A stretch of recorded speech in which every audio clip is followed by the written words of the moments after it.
Hello there, Canadian football fans, and welcome to the first video on this channel chronicling a little something from the Canadian Football League. Yes, I know my American viewers, if I have any that is, may not have keen interest on this, but bear with me. My birthplace is Hamilton, Ontario, Canada. When it comes to sports, my town is very much a sports town, and fortunately we are less than an hour away from Toronto and have to put up with their mediocre clubs. And for many other reasons, plus their large money market, which is a whole separate video, we're not able to obtain a pro hockey team. Obviously, basketball and baseball are the questions, since the Raps and the Blue Jays are the only Canadian franchises in their respective leagues. But yes, professional football in Hamilton, indeed dating back to 1869, has always been a fixture in this city. With the inception of the coveted Grey Cup, the Hamilton Alerts won it in 1912, the Hamilton Tigers in 1913, and again in 1915. After a slump, won again in 1928, 29, and 32. The Hamilton Flying Wildcats won it in 1943. Hamilton football clubs had won 7 Grey Cups in 34 years. But in 1950, the Tigers and the Flying Wildcats amalgamated to form the Hamilton Tiger Cats. The team would go on to be highly successful. From their inception in 1950 to 1972, they would draw immense crowds at Civic Stadium, later to be reformed and renovated into Ivor Wynne Stadium.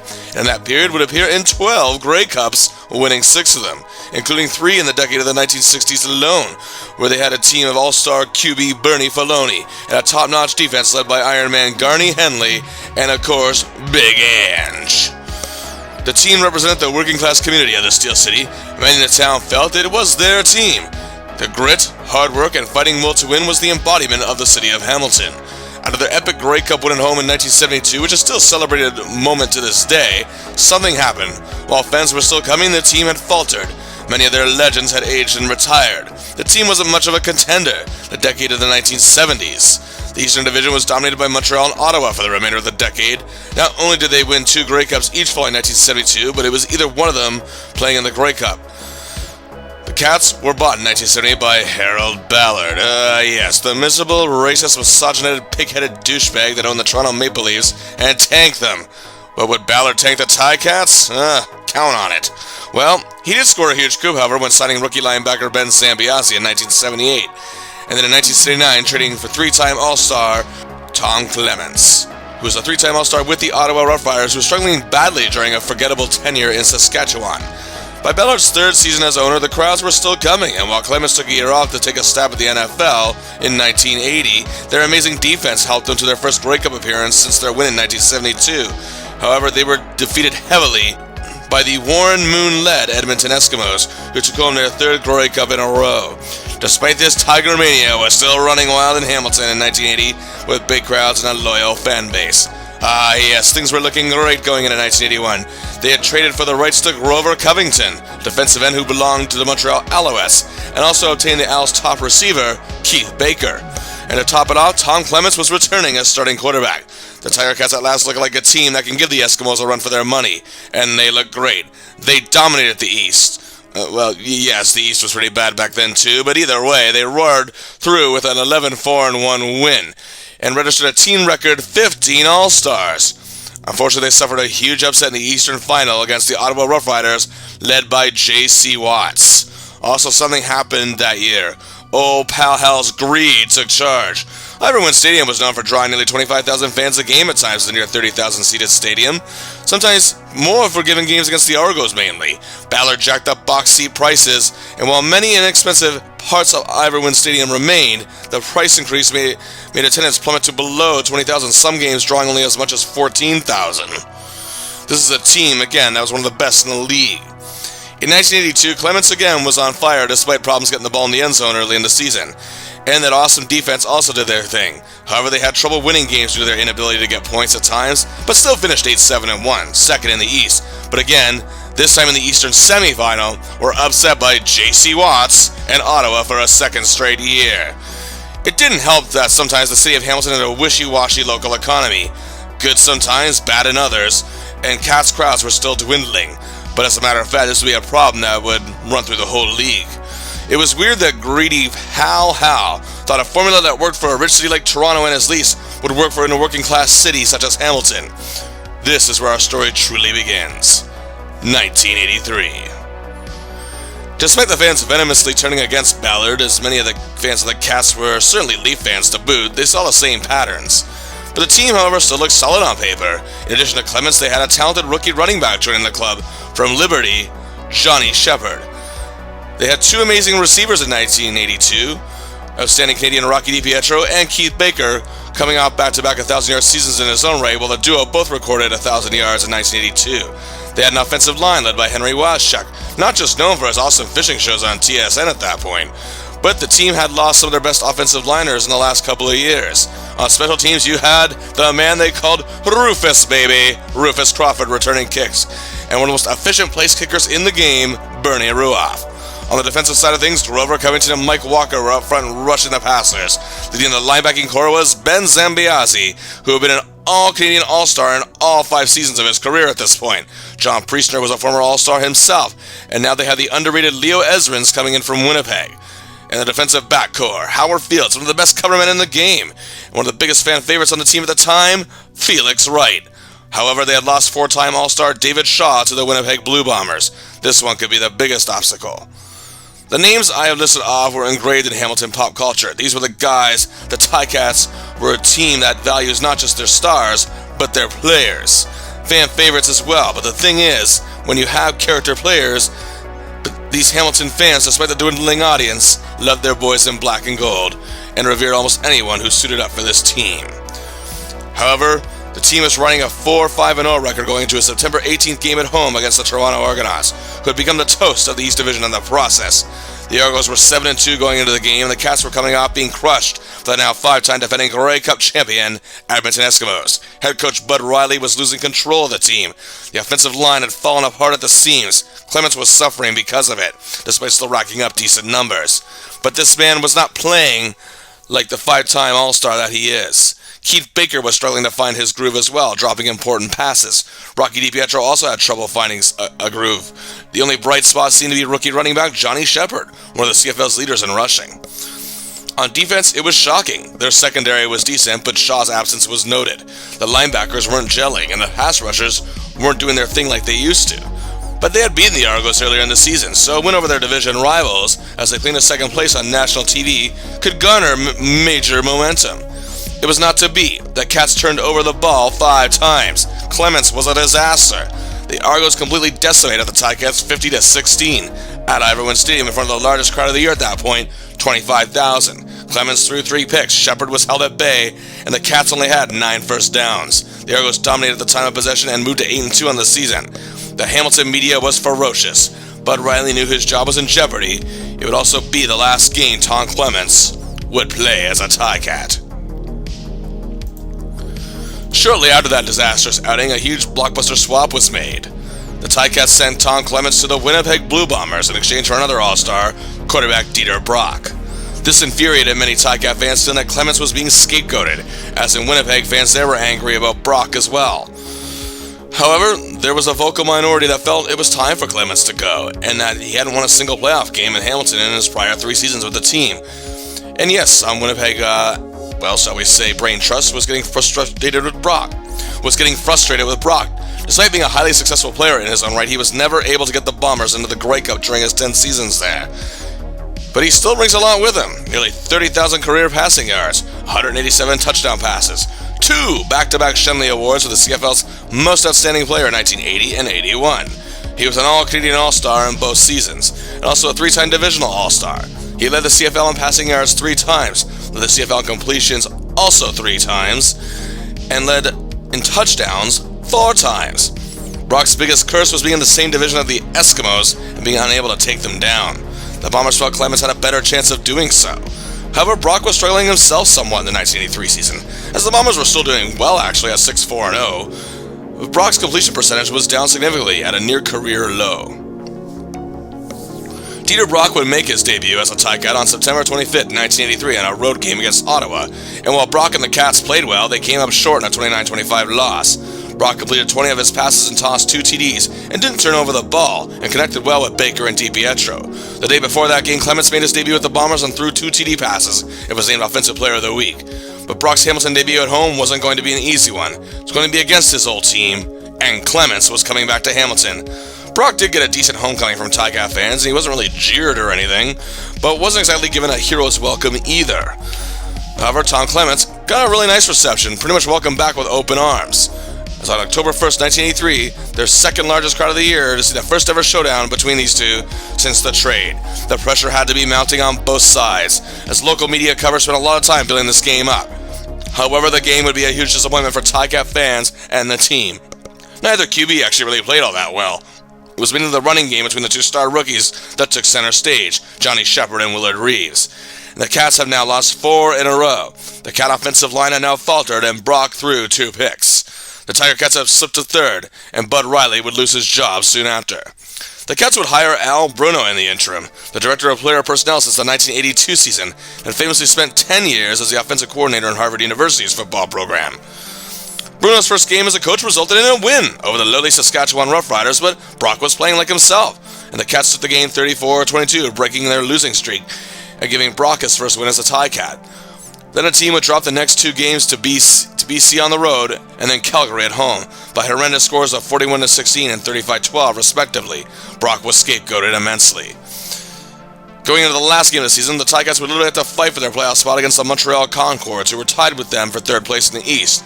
However, with a win, or even a tie, the Cats could clinch a playoff spot due to the fact that they had more success over the Concords all season. But the Concords had come alive recently, and with a huge crowd of 41,000 in attendance, they looked ready for a fight. They hadn't made the playoffs since the name changed from the Alouettes to the Concords after the 1981 season ended, while the Ticats could miss the playoffs for the first time since 1977. The Cats looked good early on. Their defense was the most impressive it had looked all season, and Concord's quarterbacks threw 4 picks, and while it was a back-and-forth battle, the Ticats tied the game 21-21, and we're off to the playoffs. But they knew it wasn't going to be easy. They had lost to the Ottawa Roughriders in 2 back-to-back playoff years prior, and the last 5 times they'd faced in the postseason. Ottawa was still led by J.C. Watts, a man people refer to at this point as the Cat Killer. The last time Hamilton beat Ottawa was in 1972 in the playoffs, when they won the Grey Cup. The huge upset in the 1981 East Final and the eye roller from a year prior, well, this time the Riders were the favorites, as the Cats were the favorites in the prior 2 outings. They had a talented team in addition to Watts. They had one of the best defensive lines in the league, however, even though their offense wasn't the greatest, with Gary Doolin and Greg Marshall, and a tremendous linebacker in Rick Suida, and a solid secondary.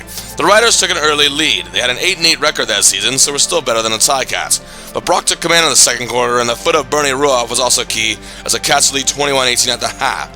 This game would be back and forth into the second half, but clutch kicking from Ruoff and a big stop from the Cat defense secured a 33-31 win, their first playoff victory since 1980.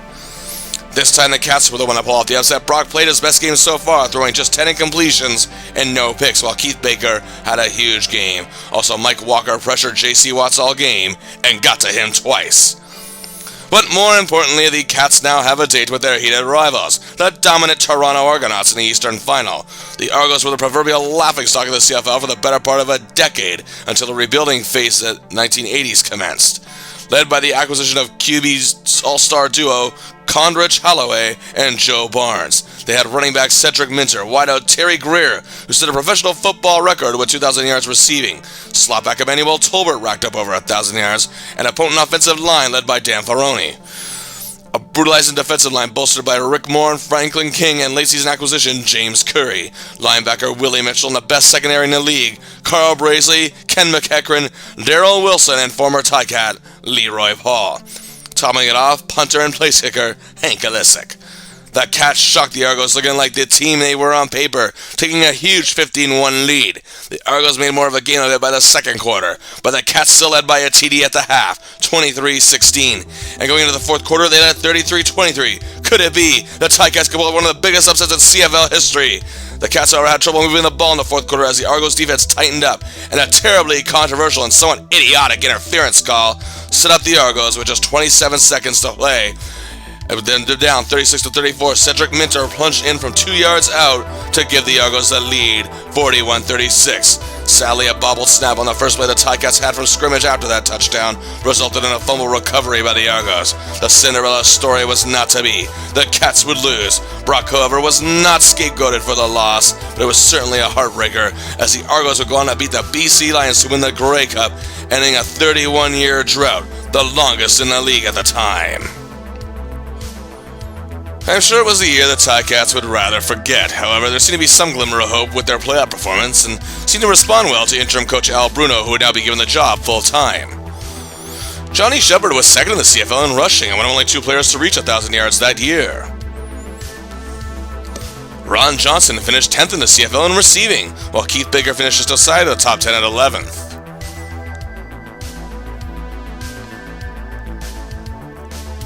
The Ticat defensive line wasn't as strong as it had been in the last few seasons, but Grover Covington inched into the top 10 with 10 sacks. For interceptions, Felix Wright was tied for 5th in the league with 6.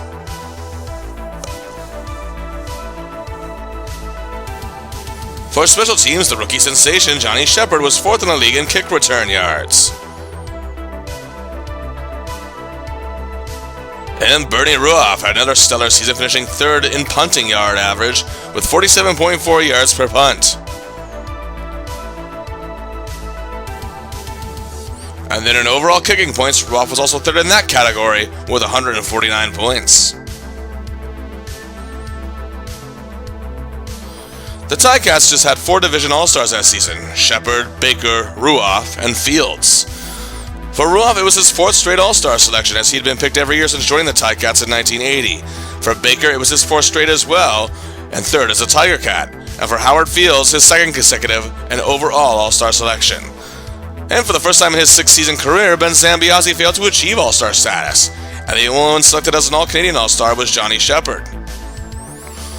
This is the lowest All-Star turnout for the Cats all decade so far. Johnny Shepard won the CFL Shenley Award for Rookie of the Year and was also the Molson Cup winner for Player of the Game points. He was the biggest bright spot in a tumultuous year for the Cats. Going into 1984, the Ticats still looked like they could be prominent, but it wouldn't just be the Grey Cup champion Toronto Argonauts they'd be competing with. It seemed as though they, along with many other teams in the East, had another enemy itself: the League. The League had decided to invest more in the West, and many of you are ready to say, well, gee, Bill, that's where the CFL's bigger followings are. Well, the fact is, by 1984, despite how bad they'd become, the Montreal Alouettes, who are now the Concords, made the CFL a lot of money.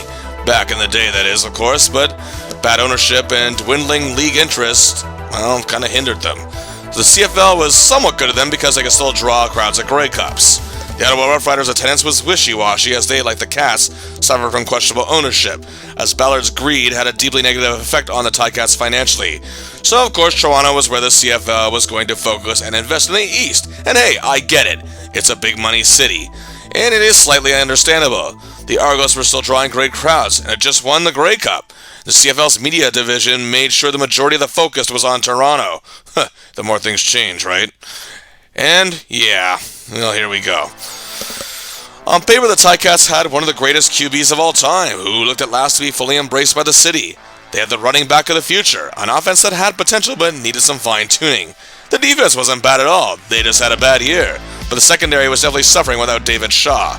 On paper, the Ticats still looked like the only team that could really challenge the Argos in the East. The Ticats opened their season with a win over their division rivals, the Montreal Concords, on June 30th. They looked very impressive offensively as Brock played very well, and Rufus Crawford caught 2 touchdown passes and had 206 all-purpose yards in a 49-31 victory at home. The Ticats continued the following week as they faced perennial Western basement dwellers, the Saskatchewan Roughriders, led by their new acquisition, Joe Pow at quarterback. The Cats took a 13-1 lead, and Brock was completing many a pass, but the Cats had red zone issues when it came to the surface. But they couldn't put up the points on the board when they needed to. The Riders took advantage of the 27-13 lead with under 3 minutes to play. But then the old Dieter Brock went to work. Cool, confident, and collected, Brock engineered a drive that led to a Rocky DiPietro touchdown to put the Cats within 7. Time was ticking, but the Riders were ultimately forced to punt, and Rufus Crawford made a 48-yard return into Riders territory. With 22 seconds left, Brock found Keith Baker in the end zone from 9 yards out, and the Ticats fought to a tie. Dieter Brock set a franchise record for the Cats, 37 completions in a game. The record has since been tied. And coincidentally enough, Brock held the CFL record at the time for completions in a game with 41 back in 1981. A huge opening 2 weeks for Brock and the Cats as a whole. But like they do in Hamilton, things go to shit. Brock threw 17 incompletions in a loss to Ottawa, who killed them on the long ball in a 31-9 loss. J.C. Watts strikes again. Things got worse as Brock was injured, and so was Johnny Shepard and Keith Baker, but they stayed competitive in a close loss to Calgary. Brock returned as Tom Clements again returned to Hamilton to help the Bombers decimate the Cats 42-20. After a week off, the Cats played catch-up to the Argos all day in a 30-22 loss. The Cats' defense was awesome as Grover Covington had 3 sacks, but the offense just couldn't move the ball in the 1911 loss to BC. And they then traveled to Edmonton, where the offense struggled again in a 35-14 loss to Edmonton. 6 straight losses. Al Bruno's job was rumored to be on the line, as Ballard was calling for his head, but general manager Joe Zuger still had faith in him. The Ticats were dead last in the East Division, 1-6-1, and looked even worse than they did last year in the record books, but many circumstances led to this. If Shepard wasn't injured, he was inconsistent. He'd only played 7 games all year, ruining the Cats' running game that they developed the year prior. Despite great play from the weapon known as Rufus Crawford and Brock himself doing all he can, Keith Baker was constantly dropping important passes and fumbling the ball too often as well. He would be dropped by the Cats later that year and would end up in Ottawa. The offensive line had even tightened up, but even stars such as Rocky DiPietro and Baker had trouble getting open in certain drives. The Cat defense looked very well this year, however. Zambiazzi was back to his old self. Grover Covington and Mike Walker, along with rookie Rod Skillman, were giving QBs a hard time. The Cats secondary, however, still was playing pretty well, but they needed that extra little thing besides good play from Felix Wright, Gerald Best, and Howard Fields. They also had former USFL alum Les Brown making his Ticat debut, showing some promise, but still not quite a starter. The Cats broke their losing streak with a win over the Concords, the only team they've beaten all season, 32-11, as they restricted the Con star running back Dwayne Wilson to just 35 yards, and Gerald Best had 2 interceptions. But the Cats then dropped 2 ugly losses on the road to BC and Winnipeg, where the team fell apart on both sides of the ball and were outscored 94-27 in those games combined. Once again, rumors of Al Bruno's status with the team were abounding. The Cats and Bruno's job looked to be at stake in a game against Calgary. However, Brock's clutch play comes through, as they were down 26-22 with just 7 minutes to go, and the Cats' offense was again abysmal. But Brock sealed the deal with a 1-yard touchdown plunge with just over 7 minutes to play. The Cats defense held the Stamps at bay as their QB hunters did their thing, and they won 29-26, in a game highlighted as well by a punt return touchdown from Rufus Crawford. The Cats, however, dropped the loss to the Edmonton Eskimos despite a spirited effort, 28-21. With 3 games to go, the Cats were still in last place, however, only 1 point behind Ottawa for the 3rd and final playoff spot. But then they made a huge acquisition. CFL veteran Paul Bennett was in his 8th pro season in the Canadian Football League, as he began his career with the Toronto Argonauts in 1977. He spent 3 seasons there. He then spent 4 seasons with the Winnipeg Blue Bombers and returned to Toronto in 1984. He was traded to Edmonton despite having a good year, but placed on waivers and picked up by the Cats. He adds much-needed veteran depth to the Ticats secondary with 31 career interceptions, and was also a master special teams returner with 4,804 punt return yards. He's a 2-time All-Canadian All-Star and was named the Shenley Award winner in 1983 for Outstanding Canadian.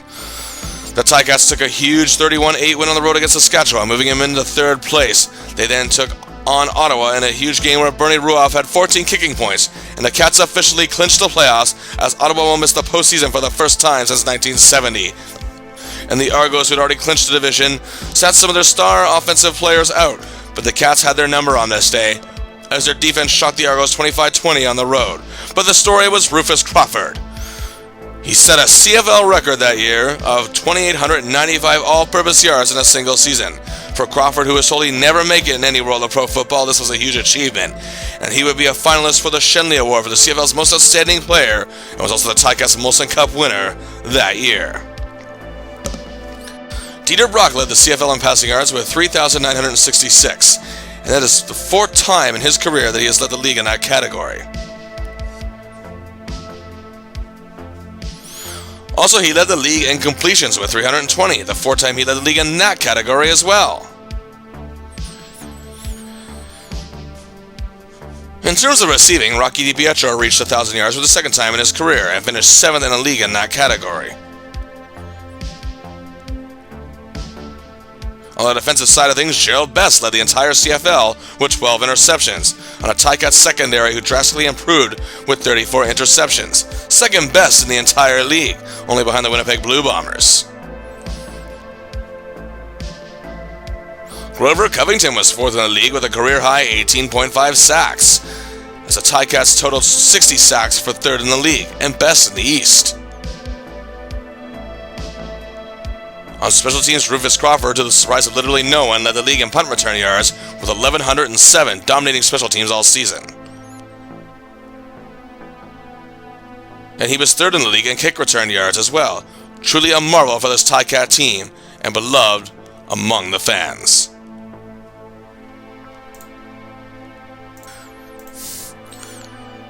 Again, a banner year for Bernie Ruoff, who was tied for first in the entire league with a punting average of 46.8 with former Ticat Ottawa's Ken Clark.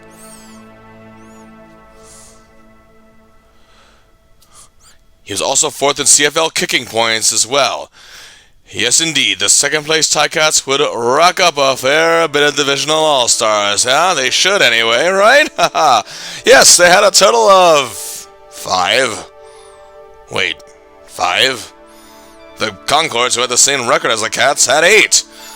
Selections were Ron Johnson, who had a good year, but was a bit of a surprise. Bernie Ruoff, of course, was a given, and longtime veteran offensive lineman and center and fan favorite Henry Waschuk got his 4th selection of his career, and he's pretty much the only really good offensive lineman the Ticats had at that point. On the defensive side, Zambiazzi was back to being an all-star again, the 6th of his career in 7 seasons, and Felix Wright gets his 1st. Wait, so you mean to tell us that the guy who led the entire league in interceptions, Gerald Best, wasn't selected? I mean, Felix Wright was a good selection, and the Ticats, really, they were second in the entire league in interceptions, and they had 1 selection? Oh boy. Well, I will say Harry Skipper of the Concords was well-deserving, and Ottawa was dead last in the league in overall interceptions, but for whatever reason had to put Ricky Barton on there. He was good, don't get me wrong, but come on, he was a bright spot in a terrible secondary. The Ticats were third in the entire league in sacks, first in their division, and not 1 defensive lineman was selected, including Grover Covington, third in the entire league in quarterback sacks. Paul Pearson of the Argos was selected over Rocky DiPietro. They were tied for receptions, but DiPietro had the better average and more yardage. But that one's debatable still, I suppose, as they were both pretty well deserving, I'll say that. But here's one that's inexcusable. Even almost as inexcusable as Gerald Best, but Rufus Crawford! The guy was a finalist for CFL's Most Outstanding Player! Crawford was great at receiving and special teams, and while there were no spots for special team selections until 1986, his official position was a running back, and while he didn't have many rushing yards, he set a CFL record for most yards in a season! But I guess the CFL had to make room for Lester Brown, an Argo running back who did have a really good year, to be fair. But still, Rufus Crawford was up for Outstanding Player and set a damn record. Either way, this is up from last year's 4, and Ruoff was the only All-Canadian selection, the 2nd of his career as a punter. But now it was clear even the media was now not caring about anything in Hamilton. But again, the Ticats had bigger fish to fry. Despite the ignorance of the CFL and the league media, they prepared to take on the Montreal Concords, who were making their first playoff appearance since 1981 at Ivor Stadium for the Eastern Division semifinal. The Cats and Cons had a similar 6-9-1 record, but the Cats were the hotter team, and they had the home field advantage. It was a close, tight-knit defensive game, where huge acquisition Paul Bennett recovered 2 fumbles and returned 1 for a 51-yard touchdown. That changed the course of the game. Linebacker Leo Ezrins had 2 sacks and 2 fumble recoveries himself, and scored a late-game tackle on Concord's quarterback Jerry Datilio to seal their fate as Bernie Ross's foot delivered 11 points and delivered a CFL record of 942 yards on punts. For the 4th time in 5 seasons, the Cats run their way to the East Final. But now, of course, awaiting them was the defending Grey Cup champion, Toronto Argonauts. The epic classic from a year prior was still lingering in the mind of both fans. And despite the Ticats beating them in the final game of the season, despite how close last year's outing was, the Argos were still the heavy favorites. On the Argos' first drive, kicker Hank Alisic punted a 60-yard single to open the scoring. On their second drive, quarterback Condridge Holloway connected with Terry Greer on some big passes, leading to a 2-yard run by Lester Brown, giving the Argos an 8-0 lead early in the first quarter. On the Ticats' first 3 drives, they gained a mere 3 yards. Like the Argos were ready to strike again after Holloway hit Greer with another long pass. As the Argos were driving, it looked like it was going to be bad for the Cats, but the Cats' defense came through as Holloway threw a pass from Tyke at 11, which was intercepted in the back of the end zone by Felix Wright, avoiding going down by a possible 15 points. Disaster struck, however, as Ron Johnson suffered a shoulder injury making a catch. The first quarter ended with the Cats down 8-0. The second quarter, the Cats still couldn't move the ball, but their defense was stepping up. Also, the slippery field conditions from rain leading up to the game was causing players now on the Argos side to get hurt as well, including their quarterback Conrad Holloway. Although Ron Johnson of the Cats would return to the game. But the Argos need not worry, as Joe Barnes enters the game at quarterback. He was the Grey Cup Offensive MVP the year prior, and an All-Star this year. However, he was dropped by Covington, and then threw a pick to Felix Wright, second of the game. The Cats finally got on the board with a 48-yard field goal from Ruoff to close the gap to 8-3. That's how it would stay at halftime.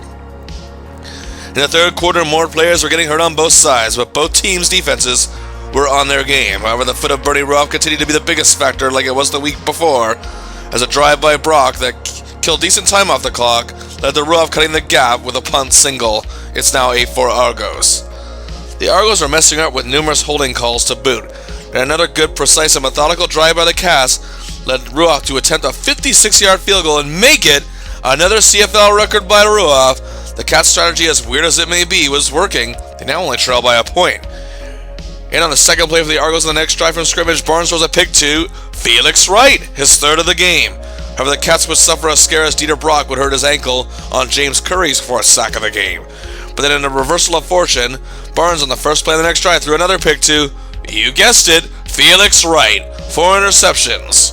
After the fourth quarter, the Cats still trailed by a point. However, as Ruoff punted to kick off the quarter, Jan Carinci dropped the ball in the end zone, and the Argos had to concede the single. The game was now tied. The weather was worsening as the rain was falling in the 5 degrees Celsius weather, and the Argos would put Holloway back in the game as Barnes was struggling. The game was coming down to the wire. Hank Alisic, who had been punting somewhat lackluster, managed to finally boot one deep, and it cost Ruoff the punt again later, and a controversial non-fumble call, one in many of the game on both ends, I might add, could have cost the Argos dearly as the Cats appeared to recover Carenci's fumble on the punt. But the refs ruled for the Argos position, at first saying the Cats had it. Well, now 2 minutes to play, the Argos were moving the ball. It's 3rd and inches on the tie cap 43, and the Argos are in field goal range.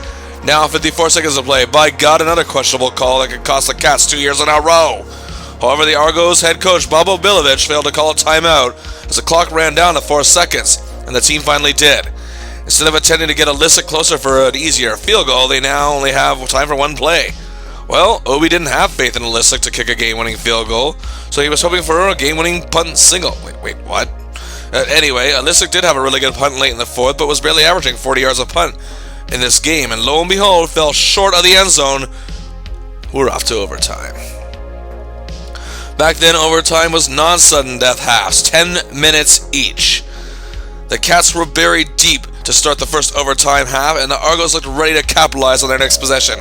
Hank Alisic missed a 47-yard field goal, but got a single, and they now led 9-8. The Cats were again failing to move the ball as their offense was continuing to rely on Ruoff and in their defense to keep them in this game. However, Alisic would later shank a punt, and that gave the Tigers great field position. And Rocky DiPietro catches a huge pass and a touchdown! No, fucking Lee is offside again. But then 2 plays later, Brock, 29 yards into the end zone for Ron Johnson. Touchdown, the Tigers lead for the first time. They go for the 2-point convert, but it fails. Regardless, they now lead 14-9. Despite the defense holding the Argos, Crawford fumbled a punt return and Holloway was hurt again. And Barnes re-entered the game. Hank Alisic went for a 30-yard field goal and missed. Yeah, okay, now I see why the single attempt. Anyway, the first overtime half came to an end. The Argos fans booed Alisic mercilessly, and the Ticats lead 14-10. The Cats just had to protect their lead. However, Alisic, with just a few minutes left, did hit a field goal to bring the Argos within 1. The Argos would get the ball back with 2.5 minutes remaining, but went 2 and out. The Cats now just had 1:56 to kill, but they went 2 and out. Carinci made a great punt return, and the Argos, however, were called with an illegal block. The Argos then found themselves 3rd and 6 with 43 seconds to play. This could be in the game, right? Here, throws a lackluster pass The Hamilton Tiger Cats are going to the Grey Cup. The team that started 1-6-1 run it all together thanks to brilliant coaching from Al Bruno and their defensive kickers coming up in the clutch, overcoming injuries to their star running back all year, a weak offensive line in the fall, and departure of star receiver Keith Baker. And for Dieter Brock, in his 11th CFL season, he finally gets to play for the biggest prize, the Grey Cup. And what makes it all the more sweeter is resident miserable fucking owner Harold Ballard, who called the team a bunch of overpaid bums. Give me a break, it's a CFL. But did promise a bonus if they won. And he would go on to say, you still may be overpaid, but nobody can call you losers. Ah, what a sweet sentiment.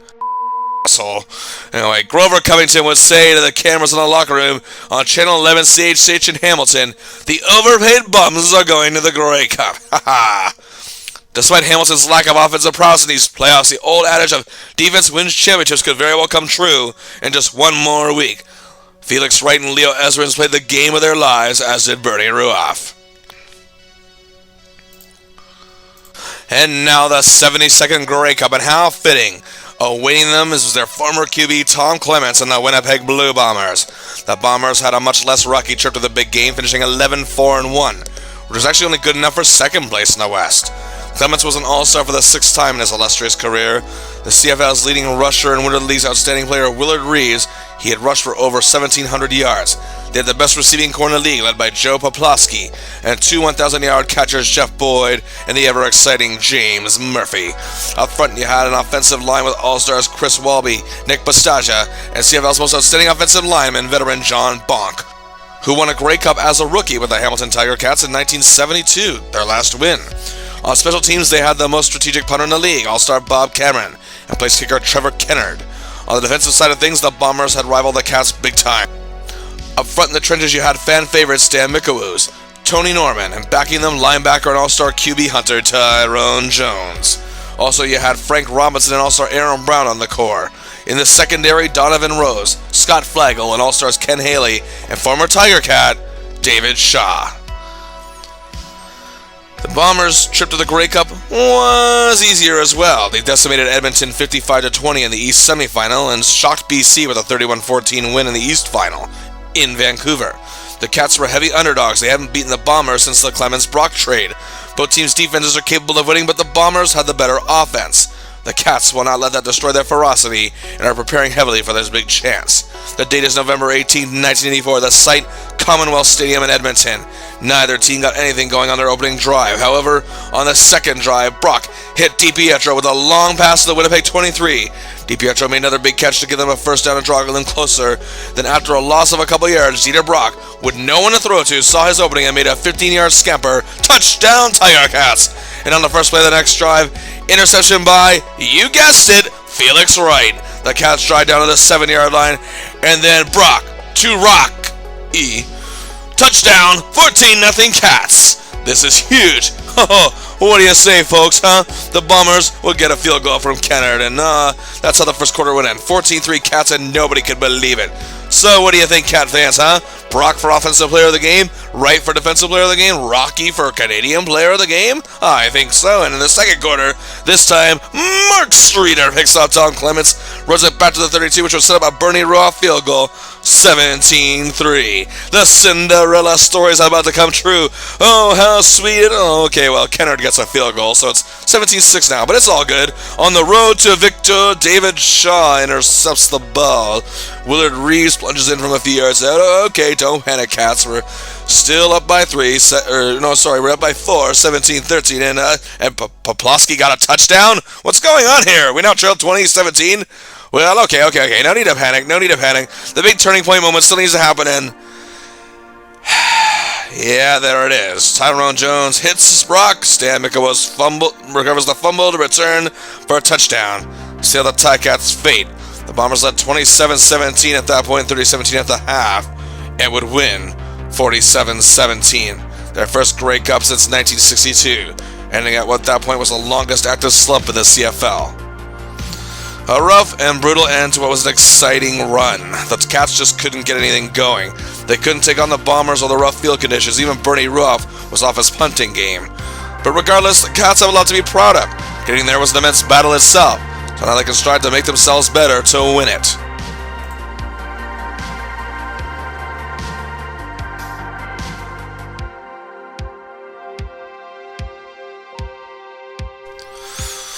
However, the Cats were going to face even more obstacles going into the 1985 season. Their offensive line was already weak as it was, and their only all-star, their best lineman, Henry Waschuk, retired from football to focus on his sport fishing career.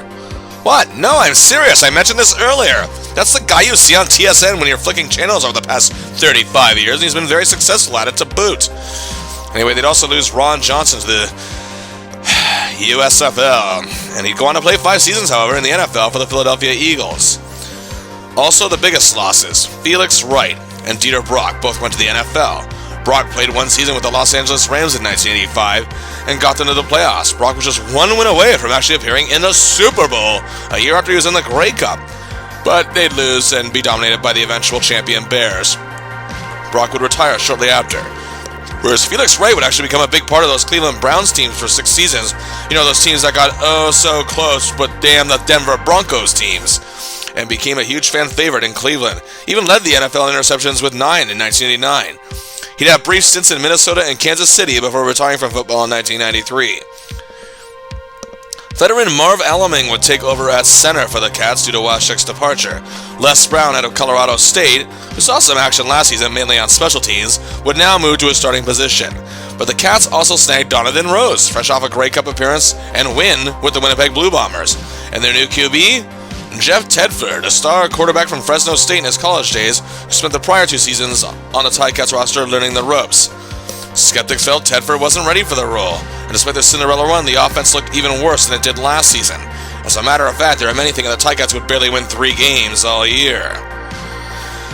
But Al Bruno was up to the task, was ready to guide his team yet again. He already had overcome many obstacles, but many pundits felt that, despite also suffering significant losses in the season, the Argos would be the favorite to regain the East, and the Montreal Concords could be the team of the future. Opening day would be on July 6, 1985 at Iverwood Stadium against the powerful BC Lions. Tedford makes his first start as the top quarterback in Hamilton, and it was a disaster. The Cats were throttled 42-8, and even their defense couldn't muster up anything significant. The Lions were just way too good at this point. Next up, the Cats make a trip to Winnipeg in a Grey Cup rematch, and much like the Grey Cup the year prior, many experts were expecting a throttling, but that actually wasn't the case. As a matter of fact, the Cats' defense was playing insanely great in a game that included Les Brown's first career CFL interception, as the Cats caused 5 turnovers, but the offense couldn't move the damn ball, and they lose 16-11. Tedford was abysmal. Tedford was even worse as the Cats returned home against the Argonauts, down 28-3. Al Bruno decided to take Tedford out of the game and put in Ken Hobart, a 24-year-old who was a star at the University of Idaho, who played in the USFL a year prior and was initially property of the Edmonton Eskimos. Cats fans likely rolled their eyes at the sight of another inexperienced QB who was even more unknown than Tedford. However, Hobart seemed to show somewhat of a little spark, and he rushed for a touchdown even though the Ticats would still lose 35-10. They're now 0-3. Maybe the experts were right. After just 3 games, the Cats had the absolute worst offense in the league, and pretty much in every category. The defense, however, was still ranked in the top 4 in the league. They now had to face the 3-1 Concords, and Montreal and Hobart would get the start. The Cats were massive underdogs. However, in a big shock, the Cats looked amazing. The defense was doing their thing, of course, and going with Hobart was the right call. In his debut, he threw 2 touchdowns and showed his skills as a great rusher. On the ground, he scampered for 87 yards and a touchdown, a huge 39-11 win for the Ticats. Looks like hope is on the horizon. But alas, the Cats lose 3 more. The offense looked good again, but they couldn't keep up with Craig Ellis and the Saskatchewan Roughriders, losing 33-29. Clements, Reeves, and Boyd helped the Bombers jump out to a 50-0 lead, the Ticats losing 28-10 at home to their rivals. Their bad luck against our former QB continues. And lastly, they lose again to BC, 2011 on the road. This was becoming puzzling. The Cats' defense was among the best in the league. Their secondary, Bennett, Brown, Best, Fields, and Rose, as well as Streeter playing in many games as well, was doing fantastic. They had a tough linebacking core. Again, Zambiazzi, Ezrins, and Priestner were playing top-notch ball. Some Cats trenchmen were struggling on the defensive line, but Covington still looked great. Roth was, of course, as good as he always was, and Hobart was very exciting. He was leading all quarterbacks in rushing and was even among the league leaders. But the problem was, he was literally the only highlight on the Cats' offense. Their receiving core was abysmal. Even the reliable Rocky DiPietro just couldn't seem to catch the ball. The offensive line had fallen apart even worse. Their backfield was weak. Rufus Crawford, the star of last season, was battling injury issues, and Johnny Shepard's injury woes just got even worse. But they were 1-6, dead last going into a Labor Day game with Montreal Yes, there were times they wouldn't even play the Argos on the long weekend. But the Concords hadn't lost a game since that loss to the Ticats at home, and were looking to be the new beasts in the East, as the Argos too were struggling with injury issues and looking poor. It looked bleak this time for the Cats, even though the foot of Bernie Roth and the Cats defense again was keeping it close, down 16-12 late in the game. Hobart hit clutch receiver Ron Ingram with a 45-yard touchdown pass under 3 minutes to go. The Cats defense held them in the rest of the way, and they had their second win of the season, both of which over the top team in the division. The Cats, however, would lose their next game after a lazy fourth quarter, 27-17 loss to Edmonton. At 2-7, the Cats were looking even bleaker than last season. Last year's offensive ball is not great, but still a lot more formidable than this one. This one was even worse despite Hobart being awesome, being the one guy just doing everything. Once again, Al Bruno's job was rumored to be on the line, while the Cats seemed to fill the void of Felix Wright, was a great secondary, and they had a talented young quarterback, but the losses of Ron Johnson and Henry Washchuk seemed to be the biggest factors as well. Injury issues to Shepard and Crawford hurt them tremendously. Going into a game across the highway in Toronto was huge. This Argo team was struggling immensely with dealing with injuries as well, and the Cats just destroyed their hated rivals in their best game of the year. Hobart was amazing with over 260 yards passing and 90 yards rushing, running for 2 touchdowns and running for 1 more. Paul Bennett was just insane, intercepting 2 passes and causing a fumble, while Les Brown continued to have a huge year. The final score was 41-10. This began a 3-game winning streak, dominant wins over Ottawa 32-11. Grover Covington registered 2 sacks in that game. And then in a 30-13 win over former Argo Joe Barnes and the lowly Stampeders, the Cats were on a roll.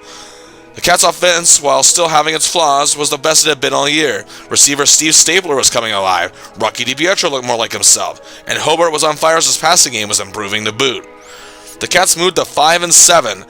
Third place, an identical record to second place Ottawa, as the Concords, who lost quarterback Turner Gill for the season, were falling apart but still in first.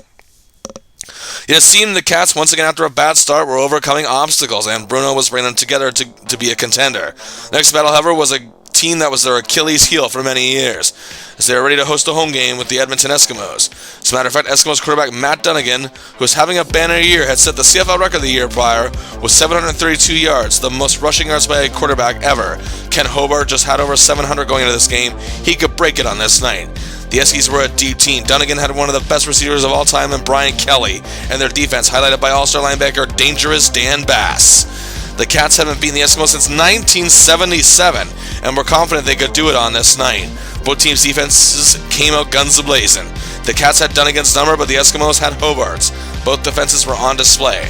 The Cats' secondary had 3 picks, while linebacker Ben Zambiazzi snagged another. Unfortunately, the huge win they were hoping for could not happen. The Eskimos narrowly escaped with a 17-12 win, despite the Cats banging up Dunnigan so badly that he would miss the next game.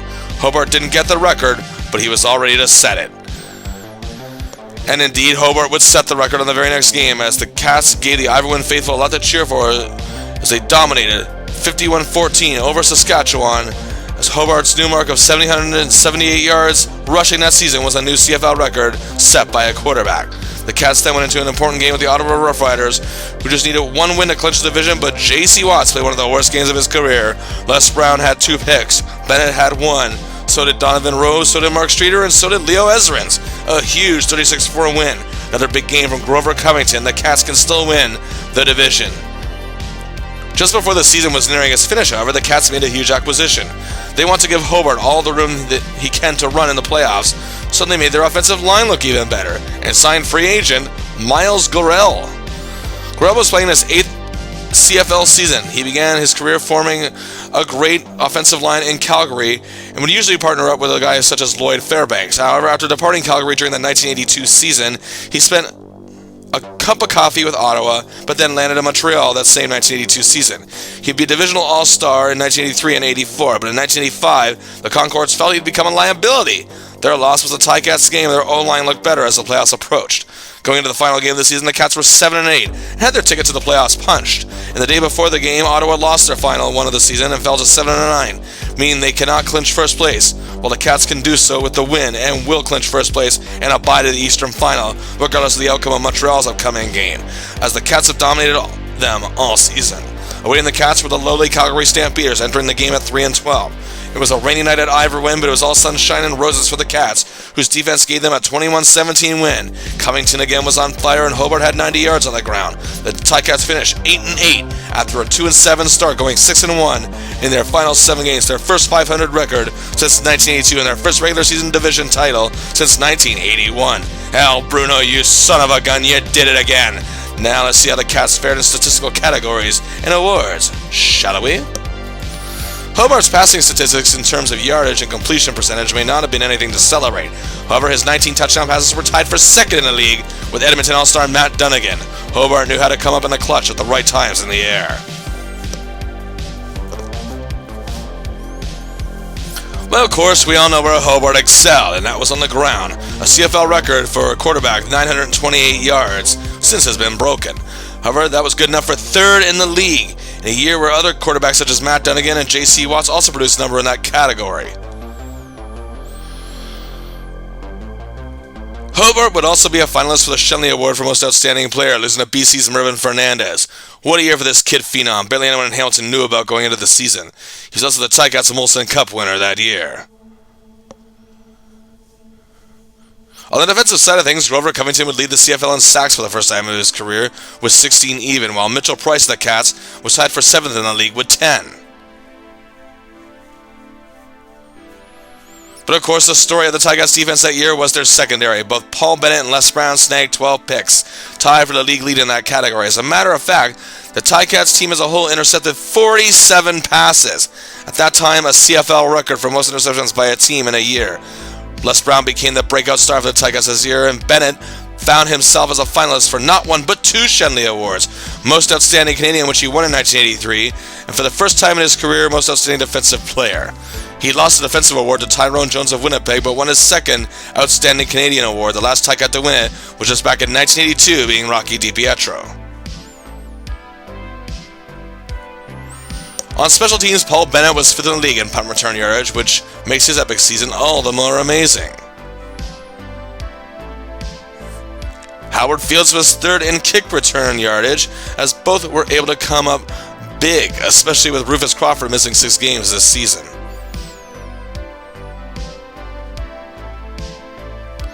Ruoff was still doing his thing. He was 3rd in the league in punting yard average with 45.3 yards a punt.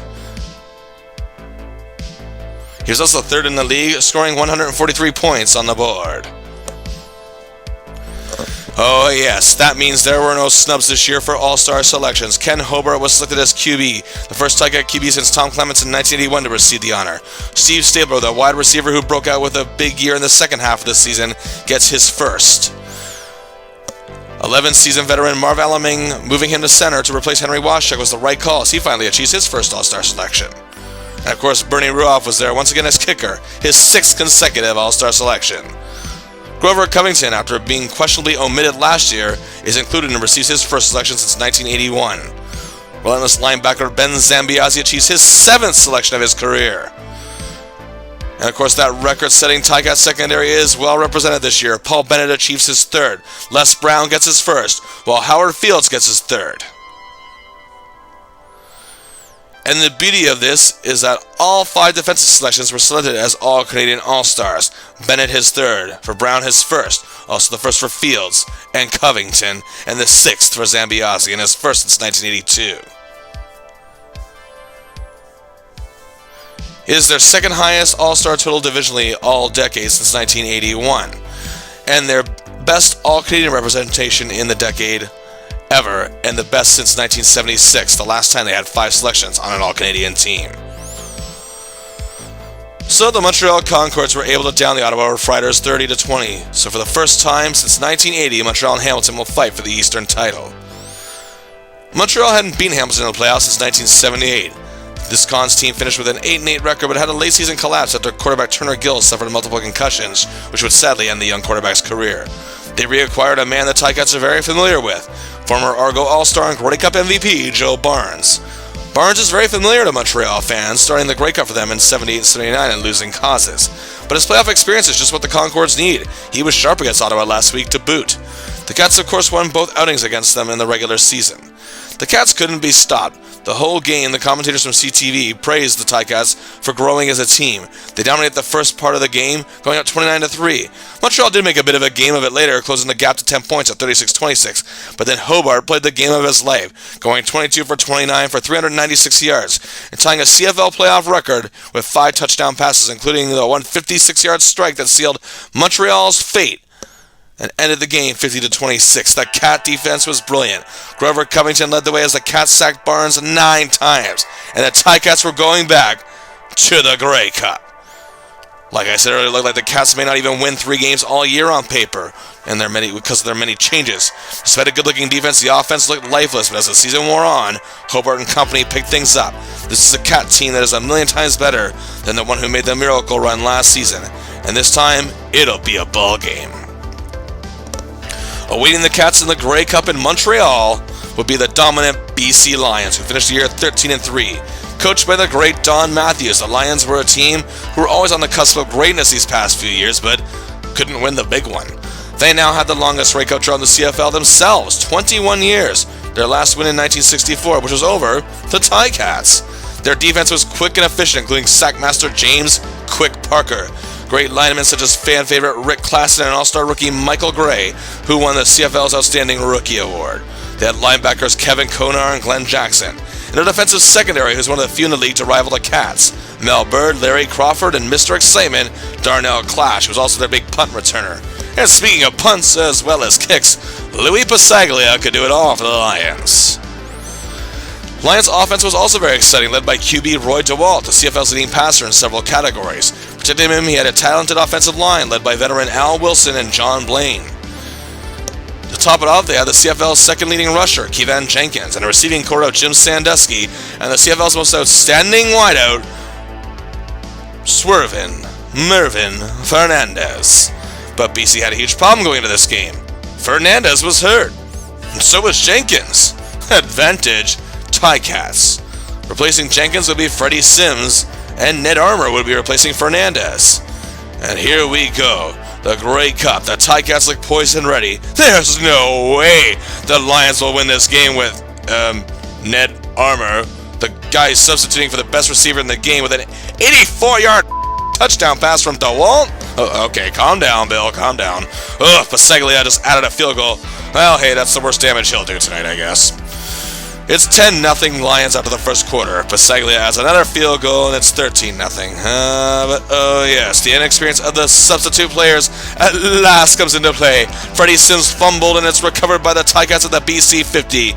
And not long after, Hobart to Ingram, 35 yards. The Cats are in this thing, cutting the gap to 13-7. And the Lions can't get moving, and then here's Hobart.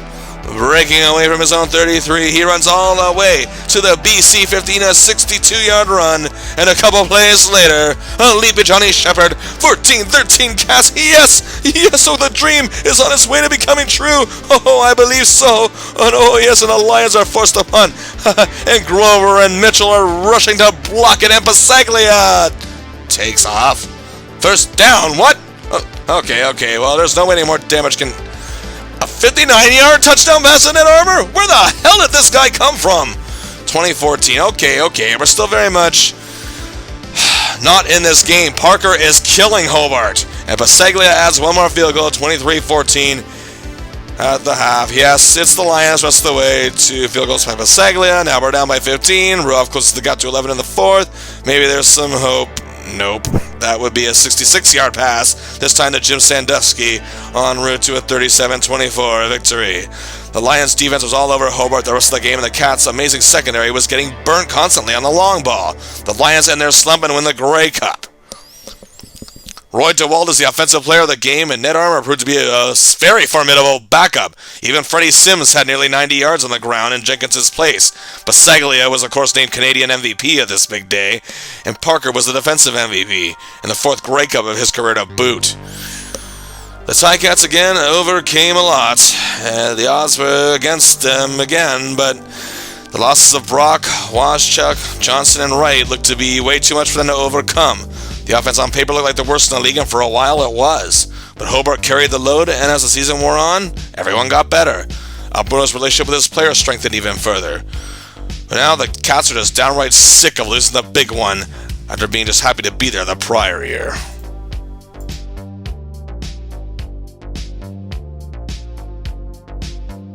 The Cats weren't facing many changes in 1986 like they were the year prior, but there was one biggie. Rufus Crawford had decided to call it a career at the age of 30. Crawford would go on to make a living as an actor. He'd also write a book called Rufus Baby. Crawford would appear in such films as Cinderella Man, Boondock Saints 2, The Tracy Fragments, and The Samaritan. TV shows such as Catwalk, Do Sell, Twice in a Lifetime, and Murdoch Mysteries. The Cats would actually make some key additions this year. One would be fullback Walter Bender, as literally 5 days before the season was about to begin, the Argos released their blocking back, and he was now a secret weapon for the Ticats. They also added more depth at the quarterback position, adding Mike Kerrigan, a product of the Northwestern Wildcats, has spent parts of 3 seasons as a third and sometimes even second stringer for the New England Patriots and seen some NFL action. The Cats' offense was the best it had looked since the departure of Tom Clements. In addition to Steve Stapler and Rocky DiPietro, Tony Champion looked like he was about to come through. He looked excellent in training camp. The offensive line was also looking as strong as ever, with Marv Alaming leading the way, as well as all-star Miles Garrell and Scarborough native Jason Riley, who was looking sharp entering his 4th season. Ruoff was still among the best kickers in the league. That vicious defensive line of Covington, Walker, Skillman, and Price got even stronger, as now they could put back in, at least pretty soon anyway, once he comes back from his near career-ending injury, David Sauvé. The linebacking core was already tough with Ben Zambiasi and Leo Ezrins, but they added Frank Robinson, a member of the 1984 Grey Cup Bombers. And oh yes, the secondary is back. Bennett, Brown, Fields, and Streeter. And while they would lose Gerald Best as well as Donovan Rose, who went on to play for the Miami Dolphins, they had a new young gun in Lance Shields. The Cats look incredible. Those weren't the only changes. The Cats also changed their helmets from the famous gold to the now all-familiar black. And the CFL was also making changes themselves. The Concords are once again the Alouettes. The playoff formatting had changed, and the league had moved to 18 games a season per team. The CFL was in financial woes, however. Even CBC did a special on it just before the Grey Cup last year. This was a time indeed where the league was in dire straits. Despite a good on-field product, it didn't matter much to fans, and the solid audience on CBC did not translate to CTV, whose coverage was starting to suffer greatly and hit record lows. This year, however, the Cats' goal was simple: Grey Cup or bust. No question about it. Again, we've seen what has happened to them in these prior seasons, coming oh so close, pulling off miracles, but not quite getting there. They were sick of getting to the big game and losing. And they were actually picked by most of the CFL media to finish first in the East. And to kick off the season, the Cats traveled to Toronto to face their hated rivals, the Toronto Argonauts. The game began as a defensive battle, and there's still a strong point for both clubs. On the offensive side of things, however, the Argos lost Terry Greer, their top receiver, to the NFL, and also lost their best defensive lineman, James Curry, to Ottawa. But they had a rookie prospect on linebacker who would become a CFL legend, Willie Pless, and he grounded the Cats' running games as the Argos led 12-10 at the half. The Cats, however, would take a 2019 lead in the fourth quarter, but Hank Olisic punted a single with 7:41 remaining, and he punted another single late in the game to give the Argos the win as the Cats' offense just couldn't move the ball. A big game from Tony Champion, who looked great in his first career start. The Cats' defense also looked great, but came up short against their rivals. Then it was their home opener against another division rival, Ottawa. The Cats looked awful in their home opener and lost 18-2, despite sacking Ottawa quarterback J.C. Watts 6 times. The Cats were 0-2, and things didn't look any better on paper as they were set to take on the Winnipeg Blue Bombers. The last time the Cats beat the Bombers was November the 7th, 1982, and since the Clements trade, the Bombers are indeed 5-0-0 against the Cats. That's not even including the '84 Grey Cup. The Bombers were still a powerhouse, and the Cats were the underdogs on their home turf. The Cats' offense in this game was disappointing, but guess what? The defense finally got the Bombers' number. Tom Clements was intercepted 4 times.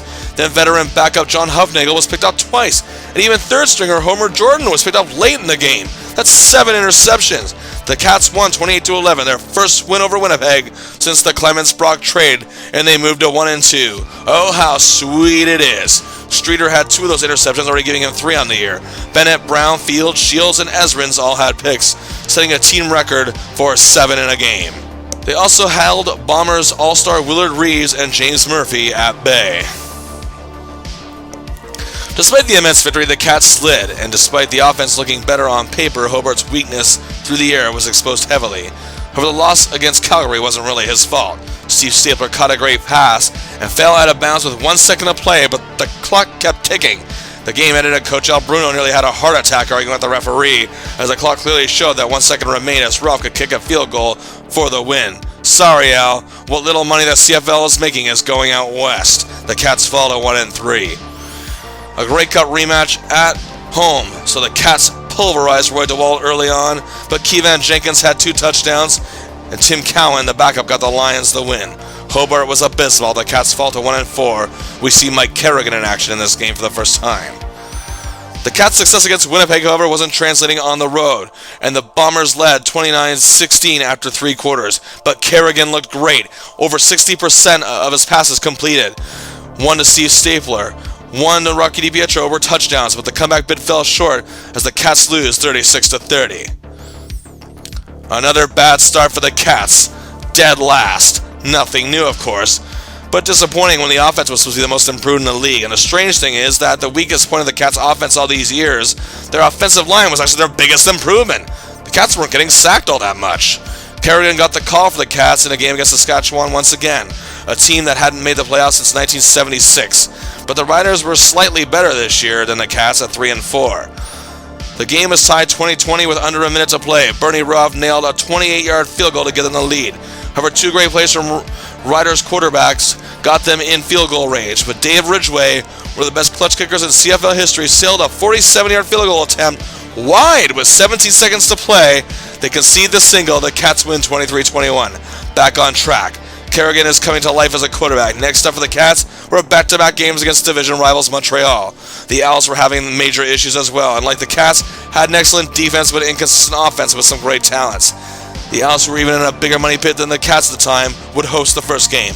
But this game would be historic for Les Brown. Not 1, not 2, not 3, 4 interceptions. Yes, he ties a CFL record. And on top of that, Ben Zambiazi's interception, which him lateraling to Brown, who scored a touchdown off that lateral.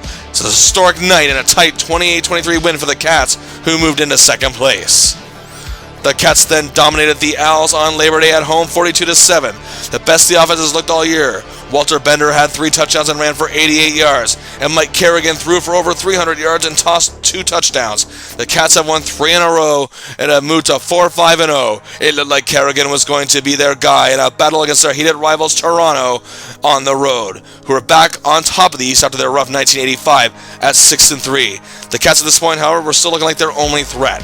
Mike Kerrigan is the type of quarterback that's a coach's dream in many ways, and Al Bruno saw it that way as he continued to have faith in him. Tony Champion, like predicted in camp, had become the team's top receiver, and Rocky DiPietro was also having a big year, and Steve Stapler was still making big plays. The Cats' offense looked like it was finally going to break through.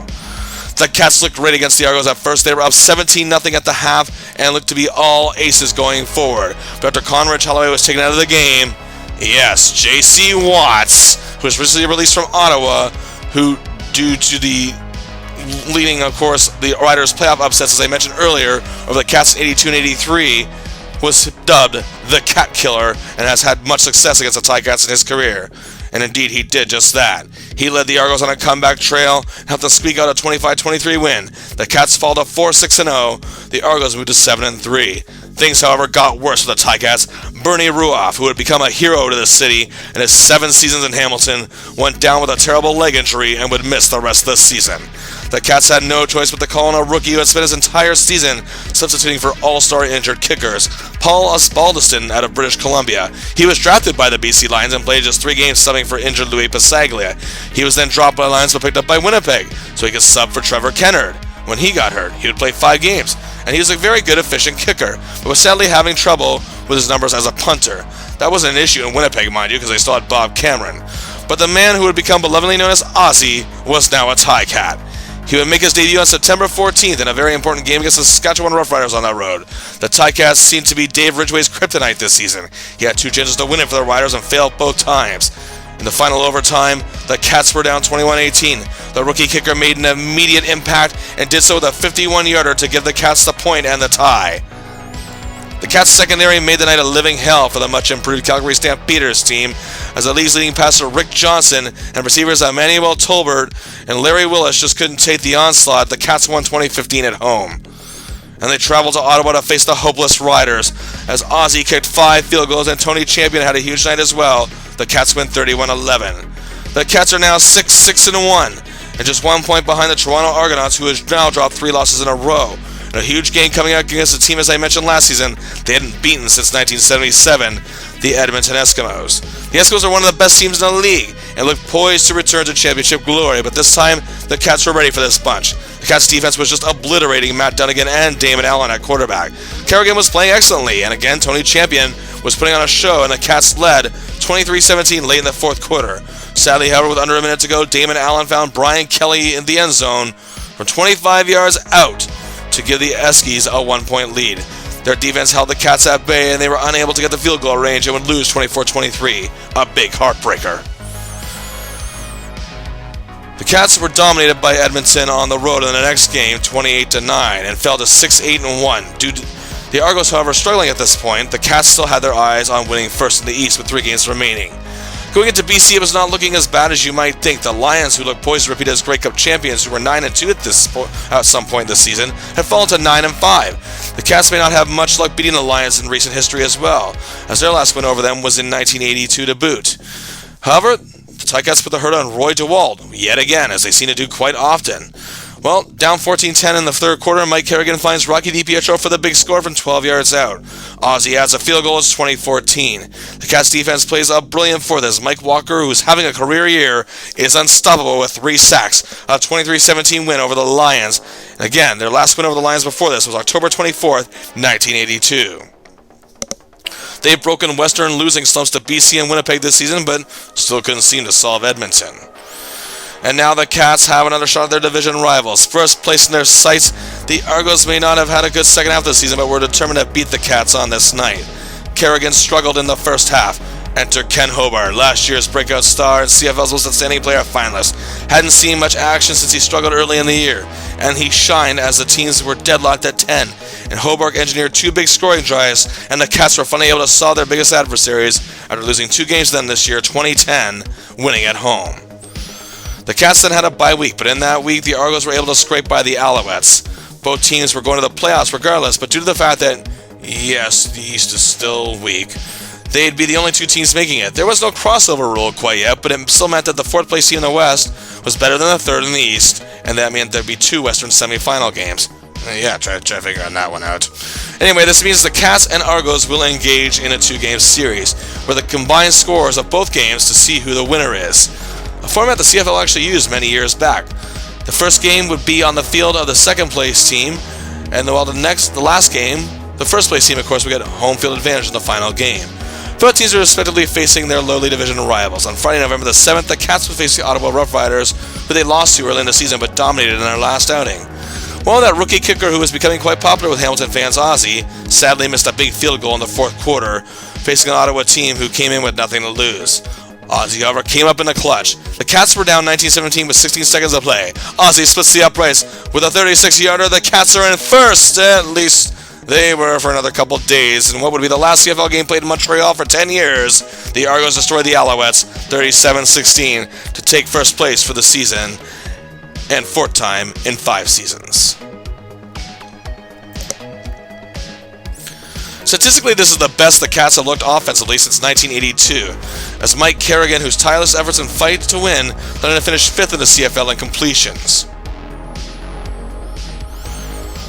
Walter Bender was brought in to strengthen up the backfield, and actually finished 3rd in the entire league in rushing, getting the Cats key yardage on many plays and scoring significant touchdowns to boot.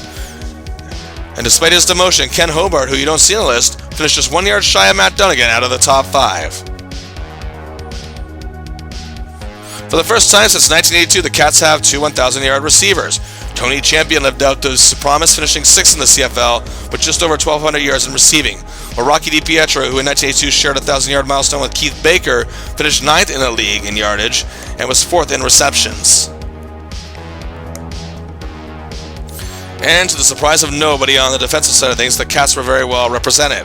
For quarterback sacks, Mike Walker was tied for 2nd in the entire league, 21 sacks, career high. Grover Covington, who led the league in the category last year, actually finished with the 2nd highest mark of his career, 18, finishing 5th in the league. Oh yes, the Ticats secondary was dangerous again this season with 43 interceptions, just 4 short of the record they set the year before. Mark Streeter was tied for second in the league with 9 interceptions. Les Brown and Lance Shields were part of a 6-way tie for fourth with 8 picks. For special teams, Paul Bennett at the age of 32 was still a major threat, returning punts, third in the league with 728 yards, only 40 yards shy of leader Gary Allen of the Stampeders. Before his season-ending injury, Ruoff was still one of the best punters in the league, and was still finished fourth all year with a 42.8-yard average. In points, splitting ties between 3 teams, Paul Osbaldiston, or Ozzy, was tied for third in the league, with Lions great Louis Pasaglia with 164 points, 92 of them coming with the Ticats. The Cats only finished a point out of first place, and wow, can you believe it? 13! Count them, 13 divisional All-Stars. Mike Kerrigan, who Al Bruno placed his trust in, his first season as a CFL All-Star. Walter Bender, a surprise hit this year, one of the CFL's leading rusher, also gets his first. Rocky DiPietro gets the third of his career and first since 1982 and is a finalist for Outstanding Canadian. Tony Champion in his breakout year gives him a spot as well. The much improved offensive line was credited as it should be. Veteran Marv Alaming got his second straight. Miles Garrell, the big acquisition late last season, got his third All-Star selection after achieving 2 in Montreal, while guard Jason Riley achieves his first selection. On to the defensive side of things, half the selections were Ticat players, so no surprise. Mike Walker's 21 sacks gave him his first. He's also the Ticats Molson Cup winner, I should add. Grover Covington was back for his third selection, while the great Ben Zambiazzi at linebacker achieved his 8th and what will be his final All-Star selection of his career.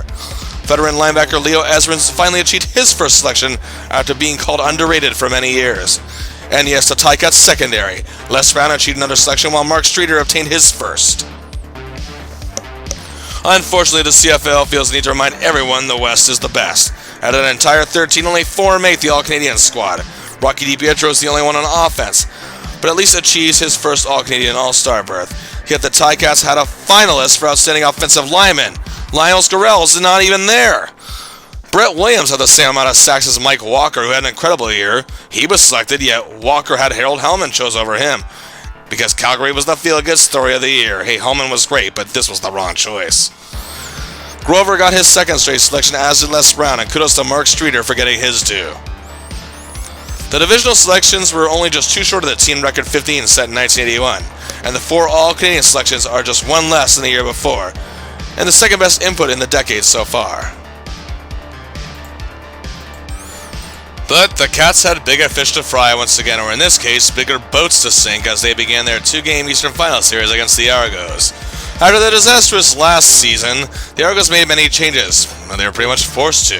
Despite the loss of Terry Gritt, receiver and injury, and inconsistent play from All-Star QB Conridge Holloway, J.C. Watts comes in from Ottawa, ready to live up to his cat killer reputation that he had before. He had talented receivers to work with, including Chris Woods and a young Darrell K. Smith. In the backfield, he had the phenomenal Craig Ellis, who joined the team late after a tryout with the Miami Dolphins. Defensively, you had rookie linebacker sensation Willie Pless. He was anchoring this young defense, which also had veteran Carl Brazeley in the secondary. Also up front, you had young Gerald Bayless and sackmaster Rodney Harding. Punter Hank Alisic led the league in punting yet again, while young Lance Chomick became the reliable place kicker for the team. The crowd in Hamilton was amped, but the atmosphere of Argos fans in attendance made it all the more tense, and the Cats were dealt a severe blow, as Les Brown would not be in the lineup for this game due to a bad knee, neither would running back Walter Bender. The Argos went 2-out in their first drive, and the Cats were driving, but Kerrigan throws the pick to rookie star Willie Pless. The Argos failed to capitalize. Beginning all the way at their own 12, the strategic Mike Kerrigan engineered a drive where all Cat receivers were utilized, and culminated in a 12-yard touchdown pass to Tony Champion to give the Cats an early 7-0 lead. The Cats secondary was intimidating the Argos receivers and making it known. They carried their lead into the second quarter. However, Hank Alisic, like he does best, buried the Cats deep. So deep that Steve Stabler, who had taken punting duties, couldn't get a good punt off. But the Cats were able to hold the Argos to just a field goal. It's 7-3 Cats. Second quarter, Kerrigan throws another interception, but again, the Cats defense holds it down. Alisic, however, continues to bury the Cats deep in their own zone and make Kerrigan work harder. But again, he drove it down to the Argo territory thanks to big catches from Rocky DiPietro, and Ozzy gives the Cats a 10-3 lead with a field goal. but after a broken play where former Tigers All-Star Keith Baker was about to be caught for a loss, he managed to throw it first down to Warren Hudson. And a play later, Watts finds Darrell K. Smith in the end zone for a 48-yard touchdown strike. The game is tied just like that, 10-10. Well, no big deal. We knew the Argos would be competitive, and Kerrigan throws his third interception of the half, and Watts runs it in from 25 yards out. The Cat Killer strikes again. What is happening here? The Cats suddenly out of nowhere are down 17-10, but wait, Hobart Fields runs back the ensuing kickoff 77 yards, putting the Cats at the Argos 11. But a careless objectionable conduct penalty by Champion and a bad throw from Kerrigan leads simply to a missed field goal. Good grief. But J.C. Watts panics, however, as he's about to be sacked and throws the ball into the waiting hands of Rod Skillman. Ball at the Argos 31. Here we go, and a holding call against Gorell. The Cats move the ball back up, and this time Ozzie makes the field goal. The Cats trail by 3 at the half, 17-14. The third quarter started right, with Wayne Lee returning the ball to midfield, and Ken Hobart comes to the game in relief of Kerrigan. Let's see if he can work the magic he had last season, as he has success against the Argos in the past. But both DiPietro and Stapler are dropping easy passes. They had a couple chances to get back in the game, and nothing. The Argos struggle to capitalize well until... oh, look, another interception, this one thrown by Hobart. And hey, a pass interference call on Brown substitute Jim Rockford. Argo touchdown by J.C. Watts again. Now up by 10, 24-14. Kerrigan is back in the game as Hobart is really not making any moves. Bad penalties, bad passes, bad drops the ball. But as Conrad Holloway takes over at quarterback, the Cats catch a break. As a bad pass lands right into the hands of Lance Shields, the Cats get another chance and don't do anything with it. They go into the fourth quarter, still down by 10. Nothing's really happening for the Cats as time is winding down. Again, the Cats defense comes up big. Howard Fields gets an interception, leads to nothing. The Argos then extend their lead to 11 after a single, as Olisic has just been doing his thing all night. However, Holloway throws another interception, this one to Mark Streeter. The Cats finally capitalize with a field goal and just trail by 8. They still have one whole game to play. They just need to keep the Argos at bay even if they lose this one. But the Cat Killer J.C. Watts is back in the game. He finds former Cats All-Star Keith Baker from 48 yards out to put them deep in Cats territory, leading the Argos to also adding a field goal and restoring their 11-point lead to 28-17. The game is pretty much over with under a minute to go, but at the very least the Cats can still try to close the gap so they don't have a bad trail in the second game next week. And Tony Champion fumbles. The Argos add another field goal. Game over. Yes, it was a Murphy's Law night for the Tigers. Everything that could go wrong did go wrong. A 31-17 loss, meaning going into the second game of this total point series by 2 touchdowns, they have to win by 15. That means all the Argos have to do is just not lose by 15. This is looking bad. The Cats created the turnovers but failed to capitalize. That was the difference, as the Argos offense didn't put up monster numbers, but enough to make huge plays and win, and actually capitalize on bad Tiger Cat turnovers and careless penalties. The Argos' offensive line, who've been weak all year, truly came to play thanks to Chris Schultz, as did their young defense. Also, J.C. Watts, yep, the Cat Killer strikes.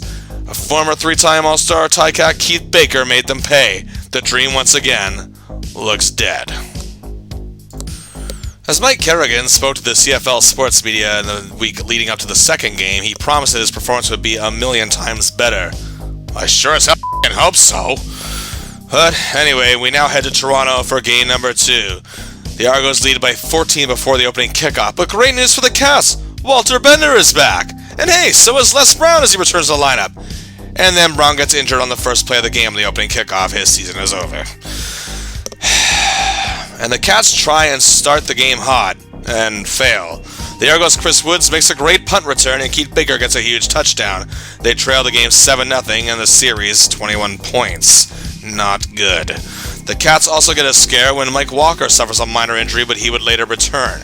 The Cats get back in it as Ozzie kicks a huge 48-yard field goal to close the gap to 7-3, 38-20 overall. It's still not looking great as the Argos make a good kickoff return, leading to Olisic, who has been on fire, adding another point, making the score 8-3 and the overall lead 19 points. Time is a factor even early in a game like this. The Cats need to step up, and Walter Bender fumbles.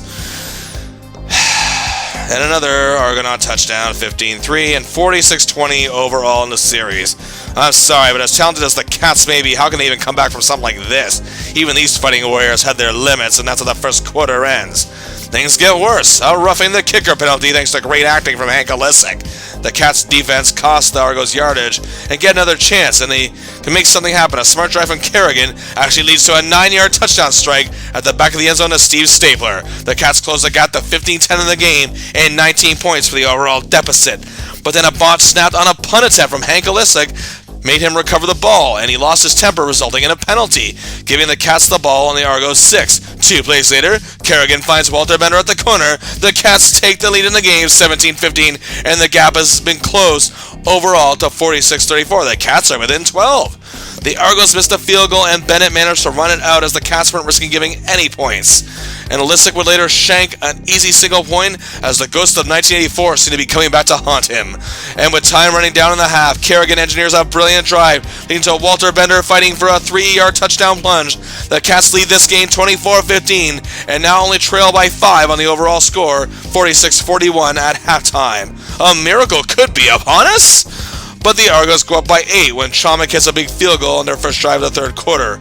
Osbaldiston misses a field goal. It's 49-42 total for the Argos. But the Cats are driving. And here we go. Going to tie, and Kerrigan throws an interception in the end zone. Wait, the Cats catch a break. The Argos fumble and Paul Bennett recovers.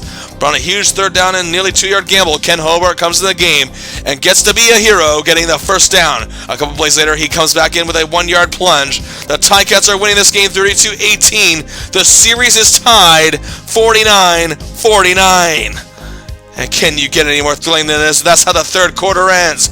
Here we go. J.C. Watts panics at the worst possible time, throws a terrible interception. Advantage Cats.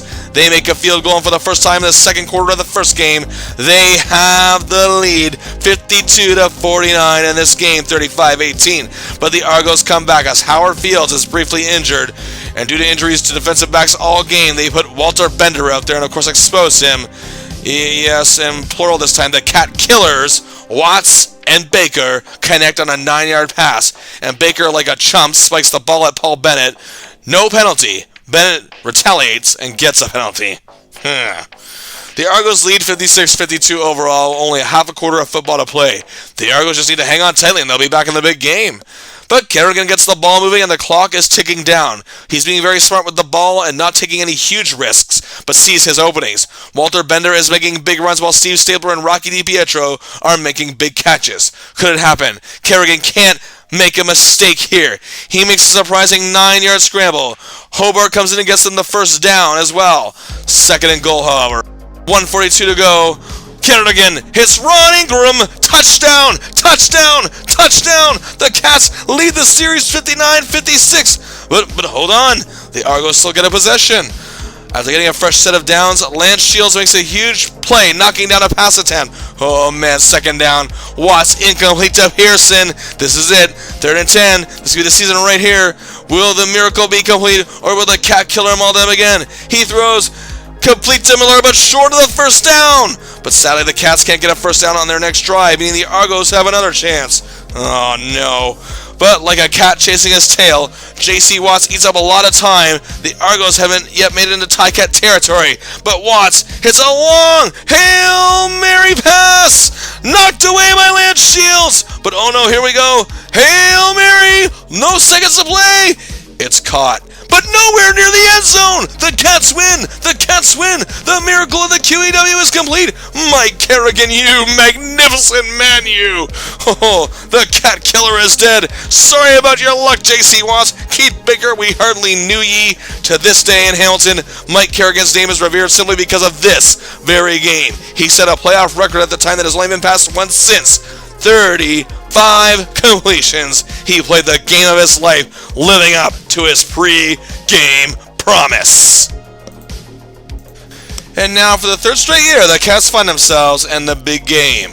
And awaiting them, the Edmonton Eskimos, who unlike the previous 3 Grey Cup winners, who all beat the Cats in some way, shape, or form in playoff action, they were not in a long Grey Cup slump. As a matter of fact, their last Grey Cup came in 1982. That was their 5th in a row. But it's the team the Cats have had the worst luck against in nearly a decade. The Cats' last victory over Edmonton, as I alluded to before, was on August 24th, 1977. A 27-22 upset victory at Ivor Wynne Stadium. The Cats ended a 4-game losing streak that day, while later that year, the Eskimos would actually appear in their first of 6 consecutive Grey Cups. The Cats would miss the playoffs that year as well, and that was actually the last time they would. The Eskimos were stacked to the gills, a 13-4-1 record, coached by former Eskimos player and icon from the CFL, Jackie Parker, no stranger to winning Grey Cups, named one of the greatest CFL players of all time. They were headed up by pivot Matt Dunnigan. He had a reliable backup in Damon Allen. Their backfield was made up of Chris Skinner and Milson Jones, but it was Dunnigan who was their most dangerous running threat. On the receiving core, you had speedy Stephen Jones, as well as reliable Marco Sincar, Rick House, and of course one of the most skilled ever to play the position, Brian Kelly. Leo Blanchard, Rudy Phillips, and Rod Conop led a huge offensive line. On the defensive trenches, you had James Zachary and sackmaster Stuart Hill. The linebacking core led by dangerous Dan Bass, and a secondary featuring Laurent Delaurier and Cliff Toney, added with the great special teams core with kicker Tom Dixon and returners such as Tom Richards and young Henry Gizmo Williams. Nobody was giving the Cats a chance. Many felt the comeback in the Argos was just too much to overcome, and they felt that they were probably worn out. But was beating regular season slumps against Winnipeg and BC a sign? Or was it just wishful thinking? In his Hall of Fame career at this point, Brian Kelly had actually never lost a game to the Ticats. The only time coming close was a 34-34 tie on Labor Day in 1981. Even lineman Bill Stevenson, who entered the league in 1975, had experienced just one loss against the Cats, though one in 1977. The Eskimos looked loose and ready. They were a little overconfident, it seems somewhat, but the Cats looked focused on all business. Here we go. Can they finally claw their way to the top? Not according to too many. Well, they went 2-out on their first drive after 2 very bad incompletions from Kerrigan. Osbaldiston's punt was pretty bad too. Even the commentators were already writing the Cats off at this point. We're calling Dunnigan the best CFL quarterback in the game, and on paper, I'd say they were right.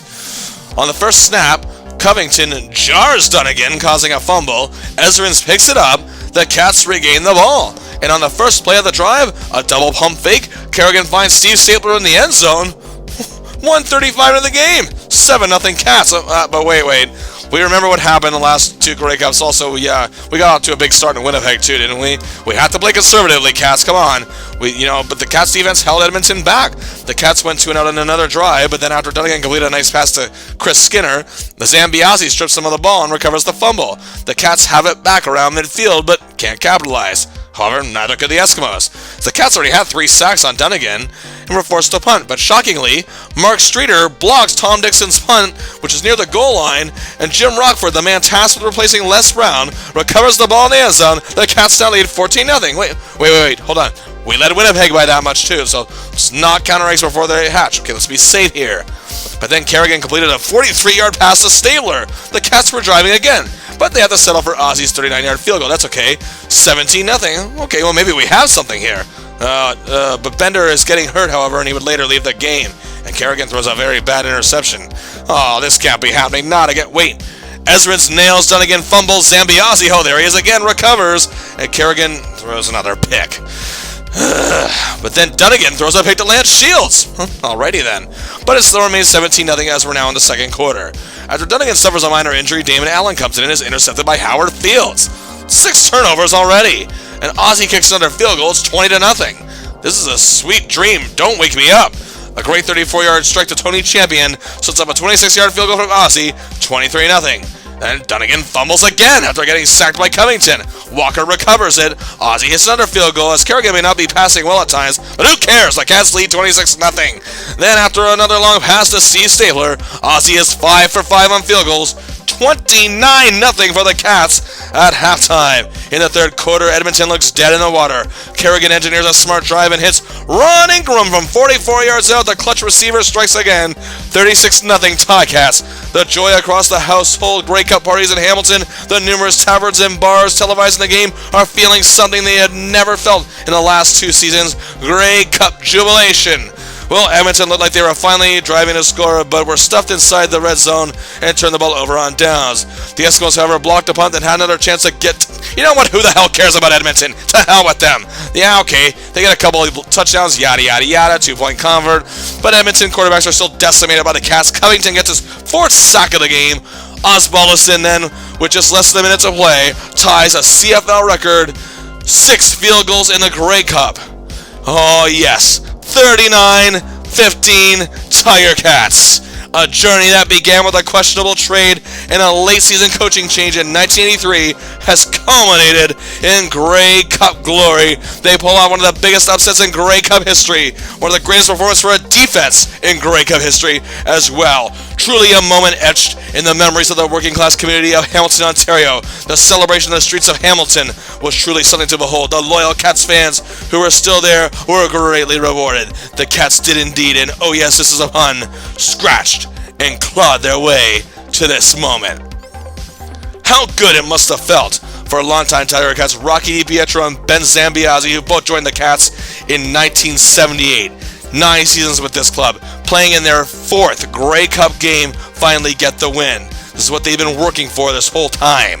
A kid like Paul Osbaldiston, who spent his whole season subbing for 3 All-Star kickers at BC Winnipeg and then in Hamilton, tying a Grey Cup record. At the beginning of the year, who knew that he was going to be at this point? And of course, how good does it feel for Al Bruno, who wouldn't let this team quit, who won the respect of his players during days of low morale, overcoming the adversity of injuries of key players, inconsistent play of key players, losing them in general to other teams, retirements, you name it. He did everything he could to make it work, and he finally found a team that could do it, and he kept his faith in his veterans, and he was rewarded shortly after this game, a little more than a week later, as CFL's Coach of the Year. Speaking of rewarded, the players of the game. While his numbers were nowhere near what they were against the Argos the week prior, Mike Kerrigan's delivery on the long ball was a huge key in the Ticats' victory.